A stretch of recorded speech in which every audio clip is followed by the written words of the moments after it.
Auto, gila luar biasa edan.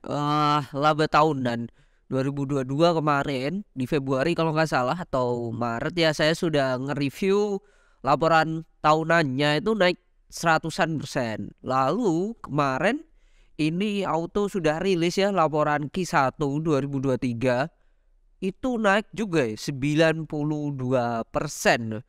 Luar biasa ya. Jadi di video kali ini saya akan mengulas sedikit lebih mendalam lah ya dari Auto tentang melihat lebih dekat. Jadi ada teknikalnya dan juga fundamentalnya akan seperti apa, khususnya di Q1 2023 saya akan lebih telaah ke situ apa yang membuat labanya bisa powerful seperti itu untuk si Auto ini. Simak video ini sampai selesai tentang melihat lebih dekat dari Auto Astra Auto Part Tbk. Oke, jadi saya take video ini di tanggal 18 April. Meskipun video ini akan tayang di hari Sabtu atau Minggu, nanti ditonton aja. Dan ini saya take pada jam 1 atau break sesi 1 perdagangan terakhir sebelum libur Lebaran ya.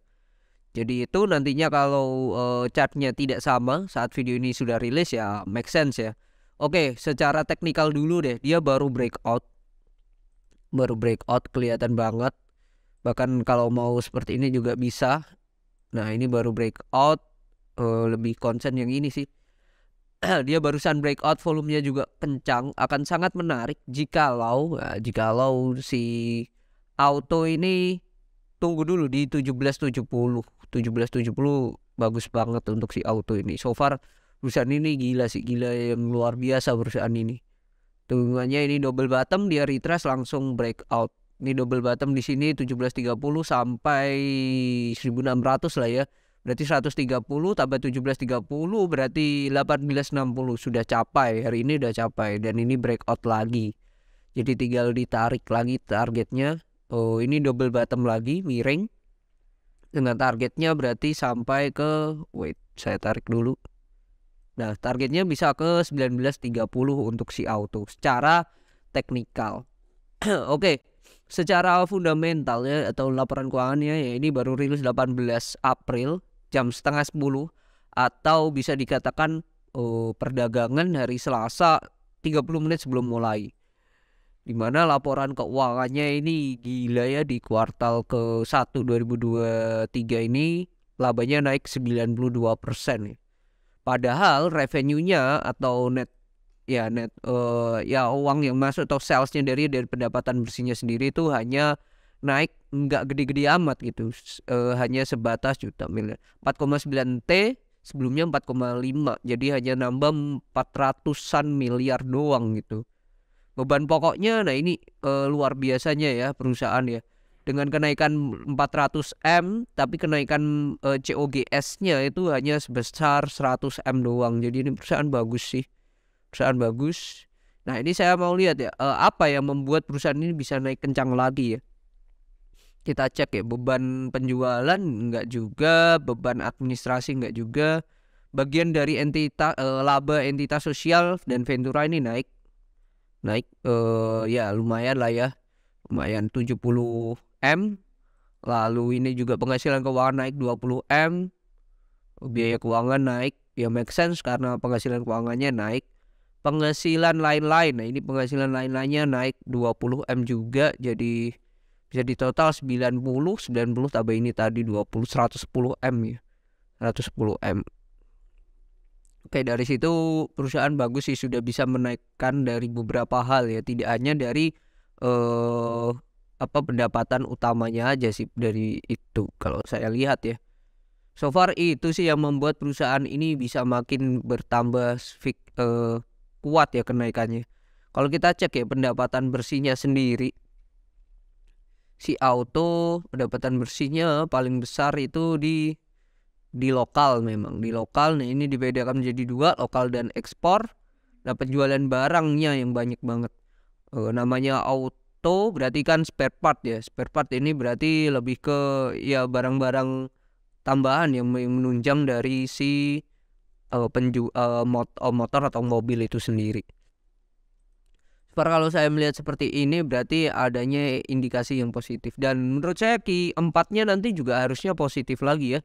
Ditambah karena di bulan ini ya, di April adanya hari raya identik yang sudah menjadi habit sendiri di Indonesia, adanya mudik ya, dimana sebelum mudik pasti banyak customer yang melakukan servis ya, servis rutin atau servis tahunan bahkan. Nah itu harusnya labanya juga naik sih. Begitupun setelah mudik ya, pasti akan ada banyak yang melakukan servis.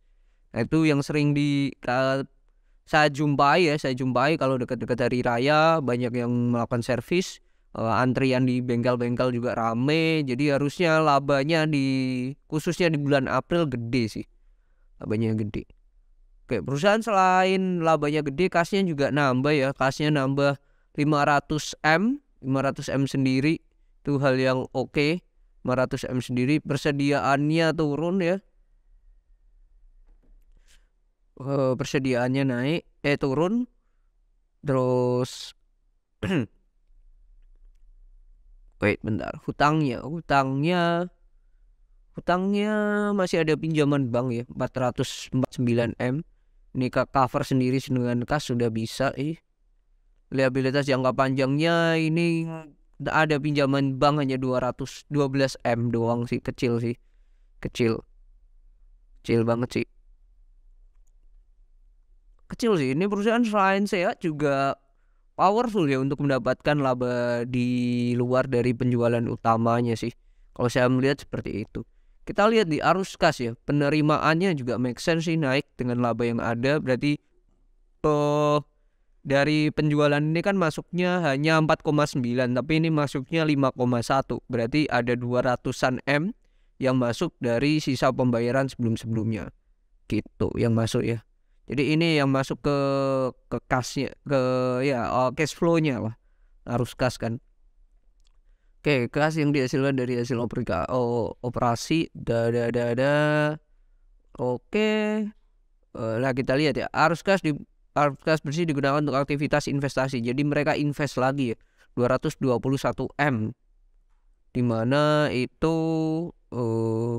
diinvestasikan pada entitas asosiasi dan ventura bersama, karena ini keluar 34M.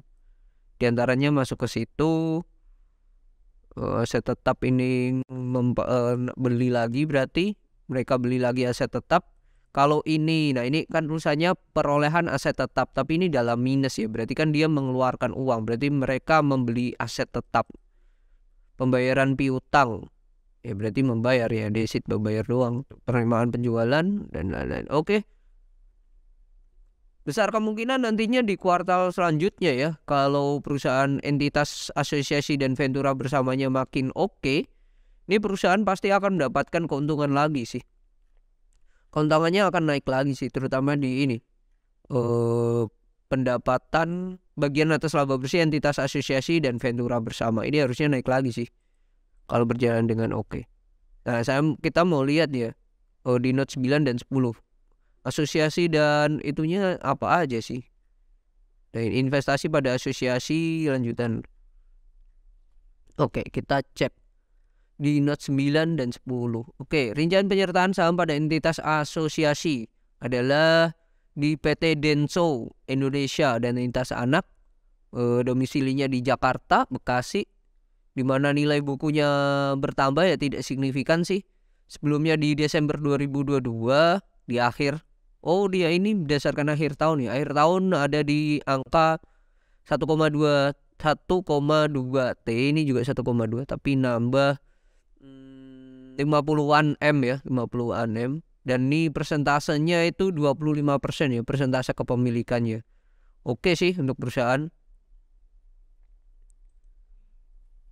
Oke sih untuk perusahaan ini. Oke, entitas sosialnya mantra terlalu ada DNIA ya, ini tadi 25% ya. Nilai buku awalnya ini 1,7, bagian periode ya itu DNIA yang efek. Pendapatan bersih DNIA-nya juga naik sih, that's why mereka juga dapat bagiannya nambah juga sih. Nah ini Sebelumnya di Maret 2022 mereka dapat 43 M, sekarang dapat 57 M. Bagus sih, salah satu hal yang bagus. Oke, seperti yang diungkapkan di bawah ini, grup juga memiliki kepentingan pada PT Topi Palinda Manufakturin Indonesia atau TPMI melalui entitas anak PKO. Berarti Auto ini bisa dikatakan sebagai anak, iya sebagai ya ini adalah cucu perusahaan ya. TPMI ini cucu perusahaannya si Auto ya, karena mereka invest di PKO, yang PKO yang masuk ke TPMI. Dan PT TD Automotive Kompresor Indonesia atau TACI. Nah ini juga mungkin juga ya kepemilikannya 9,6 sama 25,7. Bagus sih. Oke, nilai bukunya. Nah ini investasi pada Ventura bersama. Oh ini nominalnya besar-besar nih, 50, 50 dan 42%. Tidak ada di PT GS Baterai, Akebono Break Astra Indonesia, Kaya Badai Indonesia, Inti Ganda Perdana, dan others. Oke, ini nominalnya so far yang mengalami penurunan, turun-turun semua sih. Yang naik cuman PT Inti Ganda Perdana aja sih. Ini nominalnya kepemilikannya lumayan besar sih, 50% ya. Di GS Baterai, Akebono, sama Kaya Pada. Cuma nilai bukunya sedikit turun sih untuk ketiga perusahaan ini. Dengan oke.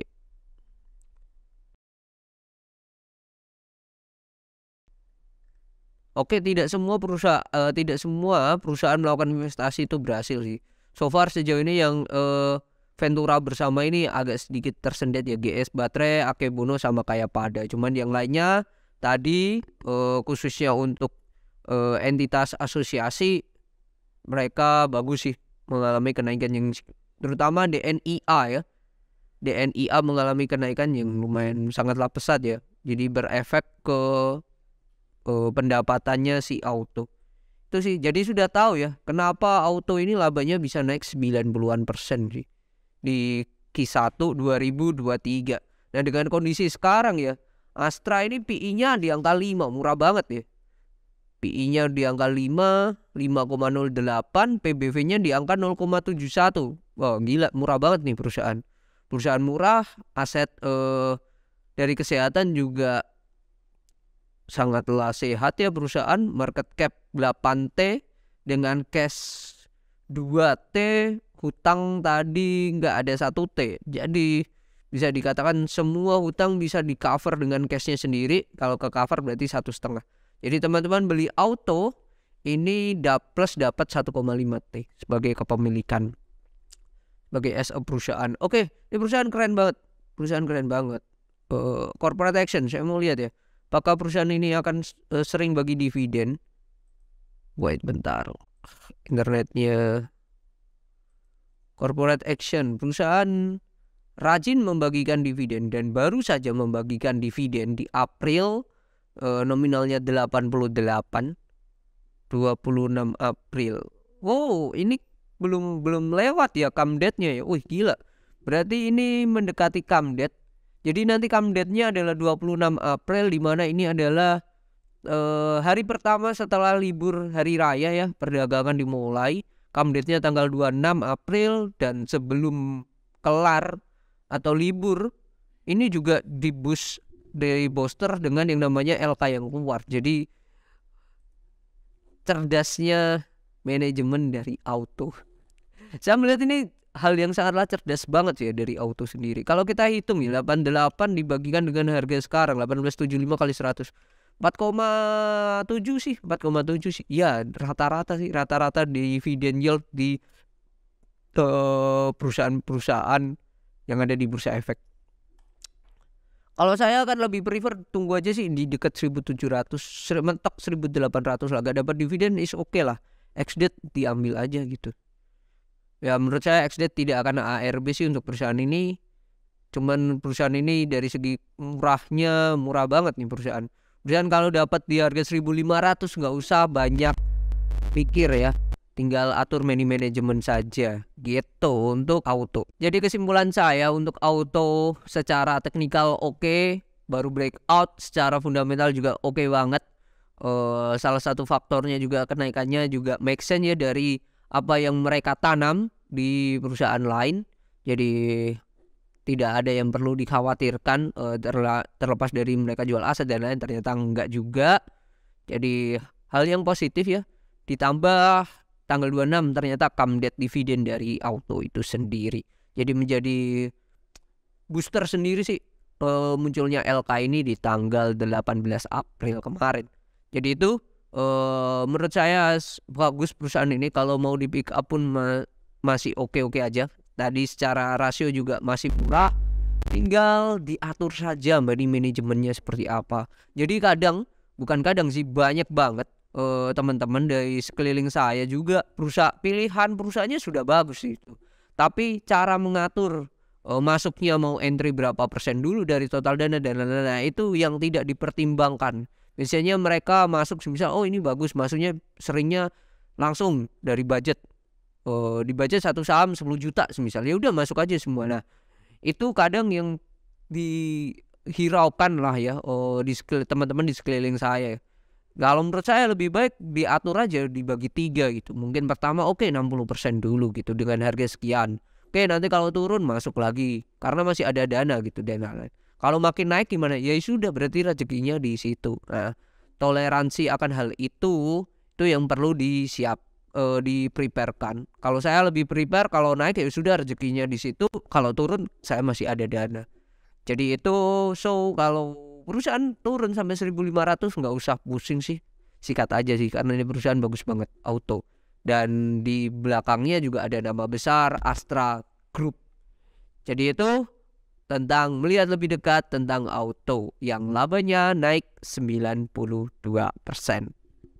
Semoga bermanfaat dan sampai jumpa di video kita yang lain. Kalau ada request atau apa silahkan tulis di kolom komentar.